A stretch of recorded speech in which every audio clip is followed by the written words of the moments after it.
एक बात बोले भैया, गरीबों का कोई नहीं होता है। जो गरीब होते ना उनका कोई नहीं होता है। गरीबों का तो केवल और केवल श्री कृष्ण होते हैं। गरीबों के तो केवल परमात्मा। मंच पर चढ़ने भी उन्हीं को मिलता है जो अमीर होते हैं। आरती में नाम भी उन्हीं का बोला जाता है जो तो या तो नेता हो या फिर अमीर हो। सच बता रहे हैं। हाँ, गरीबों का कोई नहीं होता। और दोस्ती भी अमीरों की ही अमीरों से होती है। गरीबों के कोई दोस्त भी नहीं होता। रिश्तेदार भी उसी के घर आते जो अमीर हो।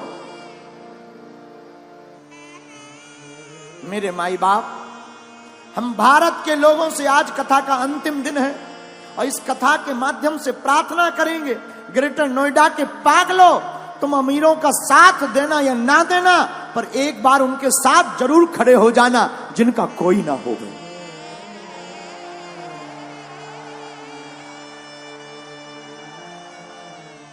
जब गरीबों की बेटी की शादी होती है ना, तो बाप जानता है भूख क्या होती है। त्योहार आते हैं, अमीरों के घर पर तो तरह तरह के पकवान बनते हैं। गरीबों के घर पर कभी जाकर देखना, जो बेचारे पूरी बनाने के लिए भी तरसते हैं। गरीबी बहुत बुरी बात है। भगवान गरीब किसी को ना बनाए। दूसरी बात बोले, इस संसार में लोग कर्जा भी उसी को देते हैं जो अमीर होता है। गरीबों को कर्ज भी नहीं मिलता। क्यों? क्योंकि चुकाएगा कहां से।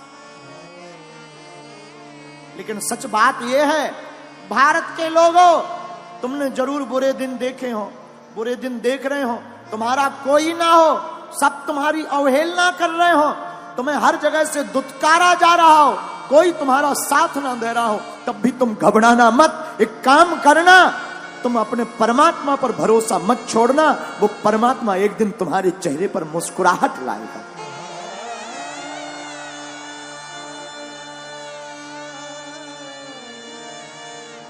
लाएगा। हमने अपनी जिंदगी में बहुत सहा है, बहुत सहा। अपने जीवन काल में हम जहां रहते हैं, छतरपुर जिले में हमारा गांव है गड़ा गांव। गड़ा गांव छोटा सा गांव है, अब तो ठीक है, छोटा सा गांव। पिताजी तो हमारे कुछ करते नहीं थे। हमारे जीवन का एक बाकिया है जो हमें बार बार याद आता है। हमको रही होगी हमारी अवस्था 8-9 साल की। हमने अपनी माताजी से कहा, माताजी स्थिति तो बड़ी बेकार है। भिक्षा मांग करके हम गांव में जाते थे, भिक्षा मांग कर लाते थे, उसी से भोजन बनता था। कई बार तो चावल की रोटी खाकर दिन गुजारे। हम अपनी सत्य घटना बता रहे। एक कपड़ा पहन करके हमने सवा महीना निकाला। हमने माताजी से कहा, मां हमारे मन में इच्छा है कि हम वृंदावन में भागवत पढ़ने जाएं। मां बोली ठीक है। उस जमाने में 2000 रुपया मांगने के लिए हम न जाने कितने घरों पे गए, खुद स्वयं। 8-9 साल की अवस्था होगी, कितने घरों में सिर्फ 2000 रुपया मंगाने में, किसी ने नहीं दिया।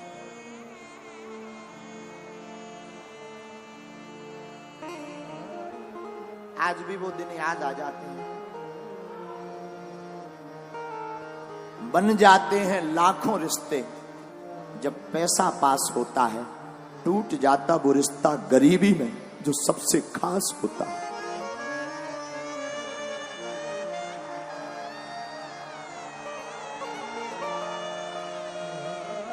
कितना भी प्रिय रिश्ता हो, अगर तुम्हारे जेब में कुछ नहीं होगा तो कोई नहीं पूछेगा।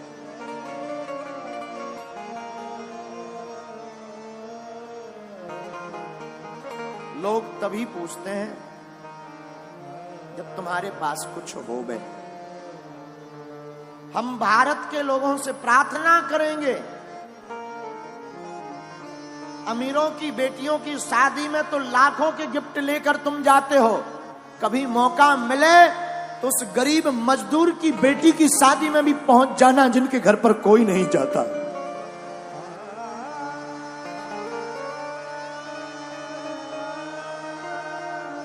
हमने अपने जीवन की भूख से शिक्षा ली, इसलिए बागेश्वर धाम पर 4 साल से निःशुल्क अन्नपूर्णा भंडारा चलाया। लोग हमारे पास आए, बोले भीड़ बहुत आती है, दान बहुत आता है। हमने कहा इस दान का प्रयोग हम अपनी जिंदगी में नहीं करेंगे। इस दान से जो हमने अपनी बहन के लिए विवाह में दिक्कतें सही हैं, भारत का कोई भाई वो दिक्कत ना सहे, हर साल अब हम गरीब बेटियों का विवाह करवाएंगे।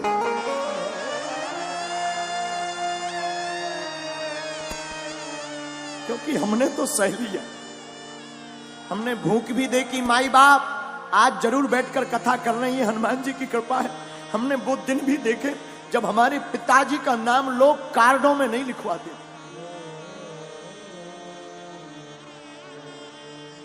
कार्ड में इसलिए नहीं लिखवाते थे कि आएंगे तो फटे कपड़े पहन करके आएंगे।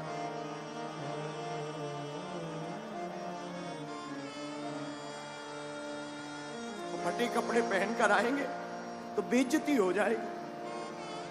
अपनी बेइज्जती से बचाने के लिए कार्डों में नाम नहीं लिखवाते थे, लेकिन हमने भी हार नहीं मानी। हमारी मां कहती थी बेटा भगवान के घर देर है अंधेरे नहीं, तुम बागेश्वर हनुमान जी को पकड़े रहो, एक दिन आएगा। माई बाप कभी उस पिता के दिल से पूछना जिसकी बेटी घर पर हो, घर पर खाने का भी दाना ना, कभी विचार करें। अंधेरी रातें हो, हमारा तो बचपन काल पूरा अंधेरे में गुजरा। एक कमरा था 16 बाई 12 का, गर्ग जी एक कमरा 16 बाई 12 का, वो भी छप्पर का, उसमें खप्पर। और बरसात आती थी तो आफत आती थी। बरसात में पलंग के नीचे हमसे छोटी बहन और भाई तीनों बैठ करके बरसात को निकालते थे, क्योंकि पूरे कमरे में पानी भर जाता था।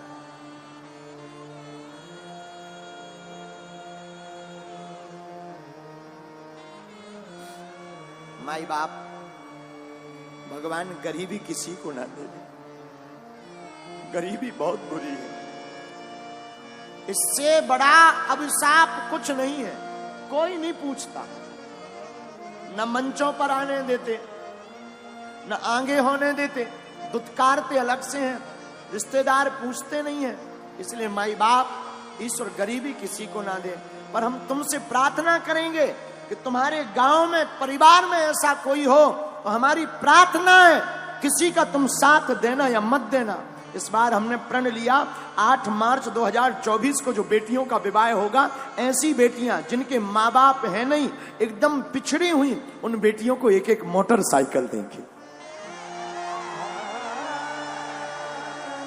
साधु हम तुमसे भारत में दान लेने नहीं आए हैं, हम धन कमाने नहीं आए।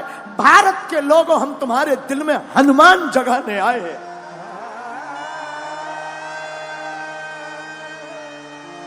हमारा सिद्धांत सिर्फ हनुमान का है। हमारा सिद्धांत सिर्फ इतना है कि सनातन धर्म धर्म धंधा नहीं है। सनातन धर्म पूरी दुनिया का सबसे बड़ा धर्म और करुणा का धर्म है। इसलिए मेरे माई बाप, मेरे भारत के लोगों, ग्रेटर नोएडा के लोगों, तुम्हारा कोई साथ दे या ना दे, पर तुम कभी मत पीछे मुड़कर देखना, ना कभी रोना। मौका लगे तो मेरे बागेश्वर धाम पर आ जाना, मेरा दर खुला है, वो खुला ही रहेगा।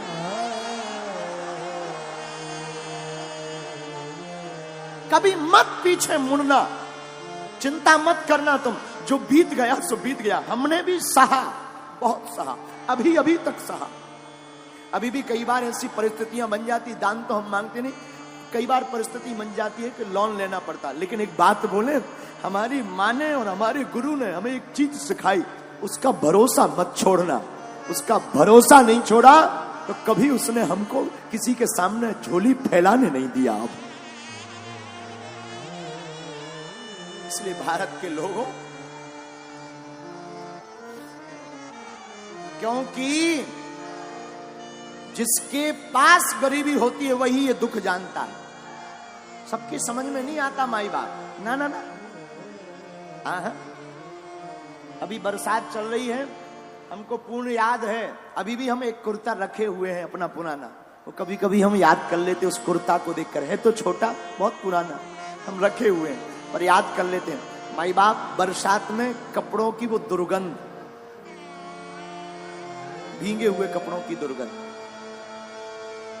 मेरे साधु, हम अपने जीवन की कथा बताकर आपको कहना ये चाह रहे कि हमारे जैसे नालायक की लाज, हमारे जैसे मूर्ख की लाज, हमारे जैसे विचित्र व्यक्ति की लाज जब बागेश्वर बालाजी ने बनाई है, तो भैया तुम भी इनके चरण शरण मत छोड़ना, ये तुम्हारी भी लाज बचाएंगे।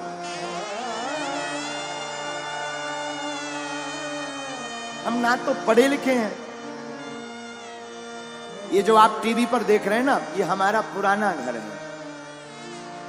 यही वो घर है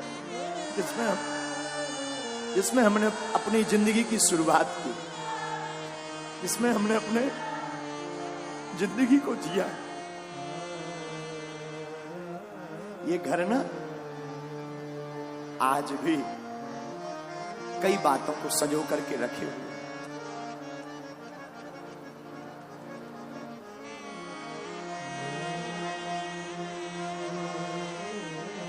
साधु, गरीब का सिर्फ और सिर्फ परमात्मा होता है, केवल राम जी होता, कोई नहीं पूछता। मुझे कौन पूछता था, तेरी बंदगी से पहले मैं खुद को ढूंढता था इस जिंदगी से।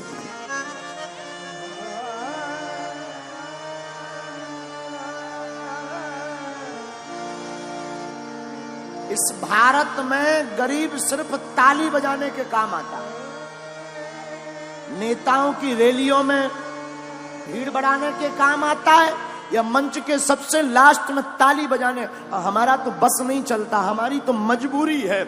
हमारी तो सबसे बड़ी मजबूरी है कि अगर हम इन लोगों को साथ नहीं देंगे, इन लोगों को मंच पर नहीं चढ़ाएंगे, तो कौन टेंट लगाएगा, कौन व्यवस्था बनवाएगा। वरना हमारी दिली इच्छा तो ये है कि सबसे लास्ट में जो बैठा है वो मंच पर आने का अधिकारी है।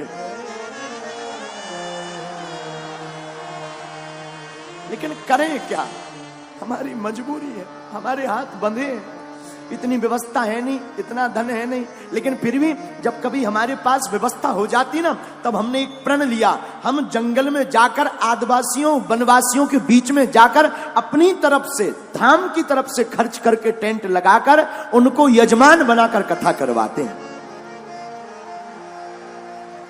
फिर वो मंच पर आते हैं, वो मंच पर आरती करते हैं और बड़े बड़े नेता नीचे बैठकर उनके लिए ताली बजाते हैं। तो हमें बड़ा मजा आता है। क्यों? बुरा मत मानना, हम किसी की बुराई नहीं कर रहे, हम आपको आईना दिखा रहे हैं जो गुरु का दायित्व है, जो साधु का दायित्व है, हम वो तुम्हें सिर्फ बता रहे। क्षमा करना, तुम इतने बड़े मत बनना कि कोई तुम्हें पा ना सके, इतना बड़ा बनना कि कोई गरीब तुम्हारे बगल में खड़ा हो जाए तो वो भी बड़ा हो जाए। और हम तो अपने बालाजी से यही प्रार्थना करते, जो हमने भोगा है, जो हमने दुख पाया है, बालाजी करे कोई ना पाए, कोई ना पाए। और जितने लोग आज यहां बैठे हैं, हनुमान जी करें कि जाओ तुम्हारी झोली ऐसी ही भरती रहे, तुम्हारे काले दिन बुरे दिन आज से ही दूर हो जाएं, तुम्हारी जिंदगी में आज से ही खुशियां भर जाएं। जिन जिन ने कथा सुनी, जाओ तुम पर हमारे हनुमान जी की, सन्यासी बाबा की जैसी उन्होंने हमारी लाज राखी, तुम्हारी भी वो राखें।